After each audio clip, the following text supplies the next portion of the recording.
ndasubiye kubaramutsa bakunzi muturabira aho muri hose. Bonjour, comment allez-vous? J'espère que vous allez bien.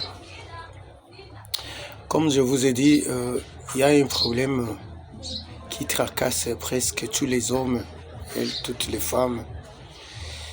Ils sont nombreuses, c'est pas toutes, mais ils sont nombreuses. Ni wengi sana wana matatizo ya kujenga vizuri familia kimapenzi, mke na mume. On parle ici de l'amour entre l'homme et sa femme, de tous les âges, miaka yote, sio mpaka wenye wangali wadogo, na wakubwa wanafikiriwa na ayo matatizo. Kuri ivyo rero y'urukundo bw'umubano, kutubaka neza, kutarangura neza amabanga yabubatse ngo bashimishwe ku rugero rumwe, baryoherwe ku rugero rumwe, bitewe n'iki canke na kiriya. Abenshi bavuga yuko biva ku nguvu nkeyi z'abagabo canke ku ma stress canke ku mibereho mibi. Ryari mwarabonye ko natanguye mfyeta akamagi, ubu naho ntanguye mfyeta agakolgate.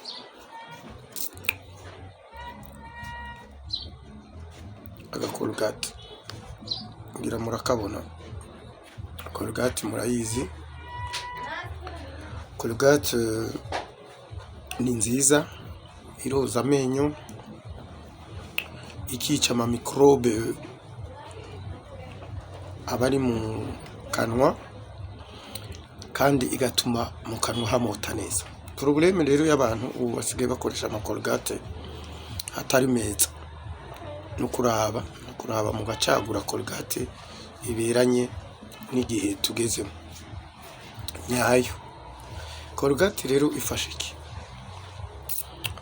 Ifasha gutuma mu kanwa haba heza, kwanza hagasa neza, icya kabiri ukamuhuta neza. Twaravuganye yuko mu rugo cyane cyane abadamu barakunda ko umugabo wabo abamuhuta neza, barakunda umugabo amote neza. Nicyo gituma rero nariko ndavuga nti muze muragerageza kumota neza. Agakolgate rero ni keza iyo ugira uryame, ugira uje ku buriri ugafata agakolgate gatoyi, kuko mu gitondo canke ku mugoroba uhejeje gufungura uba wuze mu kanwa na brosse à dents n'uburoso ukakunyura amenyo buke ntiwibabaze. Abenshi barakunyura cyane, sivyo nabyo nyine bikomeretsa amenyo. Uraraba uburoso bwiza bwabugenewe kandi bushaje ukagura ubundi, bana kugumizamwe ikiroso cyashaje cya kera kiba kitacoza mu kanwa. Kandi byari byiza koga mu kanwa uhejeje kurya, apana uvyutse mu gitondo. Uvyutse utarajya woza mu kanwa habari iki ko ariho tubicurikira. Utegeza koga mu kanwa uhejeje gufungura. Ariko twese biradushikira ugasanga twoze mu gitondo, sivyo? Duhindura ingendo, changement de mœurs, changement des habitudes.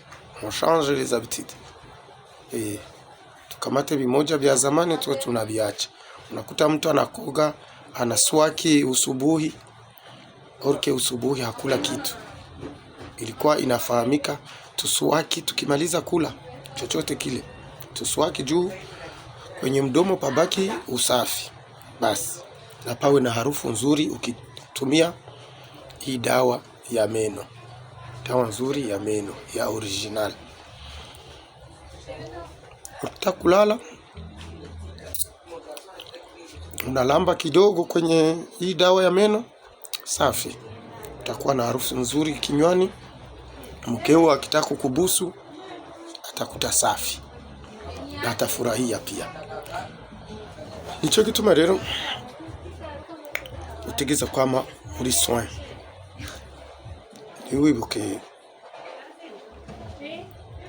Ntiwibagire kugira subscribe, wibuke kugira subscribe utarayigira, ugire comment na j'aime cyane cyane. Ama rero tubandanyije uyu munsi nababwiye ko nza kubereka igitunguru. Igitunguru urakibona, igitunguru cya rouge. Urazi ko tumaze iminsi tuvuga concombre, forme yayo forme ya concombre murayibuka, mutayibuka ndayibibutse. Murabona forme ya concombre. Concombre ni vert kandi iravyibushe cyangwa ikaba ndende cyangwa ikaba ngufi, ça dépend des formes. Concombre ni murayibuka ko twayivuze ko. Ubu naho rero tubandanye tuvuga ku gitunguru. Igitunguru uravye concombre karaba n'amapine y'igitunguru, ucubona ya moto twavuga.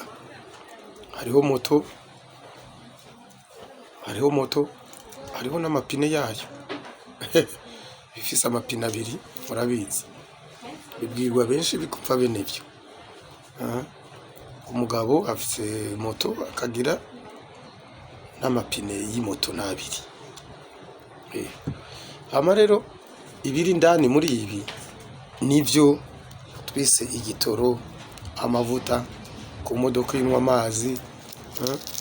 Ivyo twavuze tuti igitunguru uragifata ukakigira neza. Igitunguru uragifata ukagishishura ibi byo hejuru, kubera urabona bimwe biba byarumye bitameze neza. Ukagitunganya ku buryo kiba neza, kiba gifise isuku. Sawa, igitunguru gifise isuku wagitunganije neza. Ashobora rero katakata buto buto. Urabona ko mfise igisu.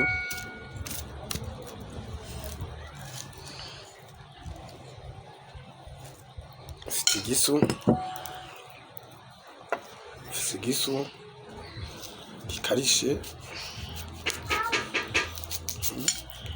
Kabwira madamu wawe uti gidira agasalade k'igitunguru mbere yo gufungura, canke abakunda kurya umuceri, uturaya, gatoki ugarenzako igitunguru. Agasalade k'igitunguru c'est bien. Agasalade k'igitunguru cha rouge, oignon rouge, igitunguru gitukura, igitunguru chekundu, kitunguu chekunda unakata tudogo. Tu coupes de petits morceaux de cet oignon rouge. Tu coupes de petits morceaux. Maze kugira utunguru duto, urabona ko ari duto. Urashobora rero kuca ugira ushira kwa kamagi kugira ngo ko kirakarishe gose, kandi urazi ko no mu maso uca usanga warize. Nico gituma nambaye amarori kugira ngo nikingire ntikimbabe gose, ariko ni hahandi kirababa. Uku rero kibaba ni nako gifise akamaro mu mubiri kuri ya moto yacu twavuze. Hama rero urashobora gushirako akavinegre cyangwa indimu. Mereza ko kavinegre. Urashobora gushirako akavinegre cyangwa indimu. Indimu nayo mwarabonye ko iguma igaruka, ni nziza.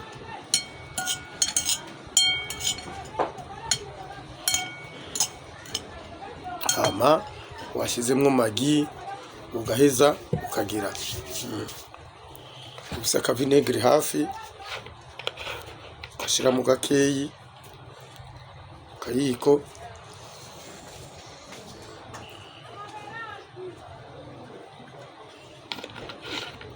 ushiramo vinegere canke indimu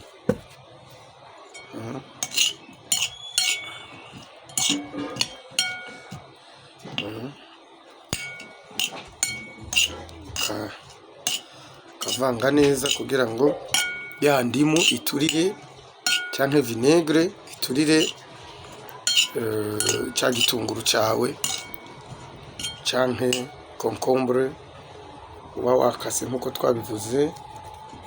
Ico gituma navuze ntituzogenda porepore, tuzogenda porepore kugeza igihe abafise moto zitaduga nkuko bavyifuza ziduge neza, kuko ni umuti ukora, kandi urabona ni ibintu biri wacu dushobora gushikira.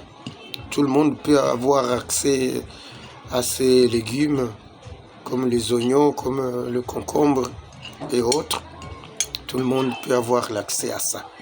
C'est pourquoi si ta moto ne monte pas comme il faut, ne monte pas sur les collines ou sur les pentes très dures, il faut utiliser les méthodes traditionnelles, les méthodes que Dieu a créées. C'est la nourriture. La nourriture, c'est bon. Les aliments, ils sont là. Nous les mangeons, nous les utilisons pour avoir la force. Les forces alors sont différentes et sont complémentaires. Et il y a les aliments pour donner la force. Il y a les aliments pour créer notre corps, pour endurcir notre corps, pour le rendre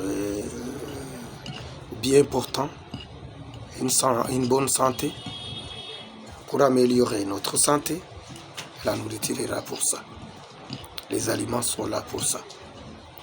Seulement il faut savoir comment les utiliser.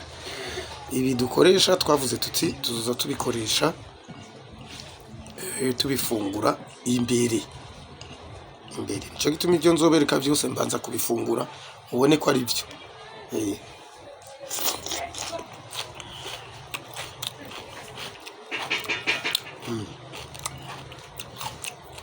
C'est bon. C'est très bon.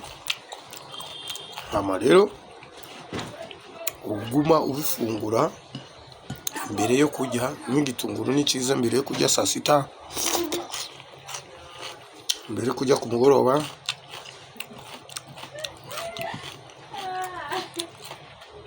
Ukayishira ku muceri, ugashyira ku nyama, ku dutoke, ku biraya. Uri umugabo igitunguru kikwama iruhande cya rouge, hama gitera akayabagu. Harimo akantu kameze nk'ipiripiri gutera akayabagu, gatuma no gufungura bisanzwe b'abantu batagira akayabagu ko gufungura kagaruka. Akayabagu kunjya, akayabagu ku gitanda, c'est bien. Oui. Ok. Hama rero nkuko twari ko turabivuga, abantu bafite icyo kibazo murabiyaga n'umudamu akamenya akamaro k'icyo gitunguru, akamenya akamaro k'ikoncombre, akamenya akamaro k'igitunguru, igitunguru, concombre, akamenya akamaro ka Colgate.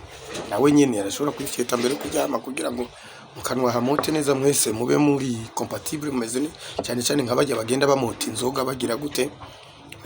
Abenshi barahekenya jojo cyangwa bagahekenya utuyoba, ariko Colgate c'est plus efficace kuko no mu nda irafise ibintu utuntu tudukomere muri estomac cyangwa mu kanwa igenda irafutanganya cyane cyane iyo umize ayo mate ya Colgate.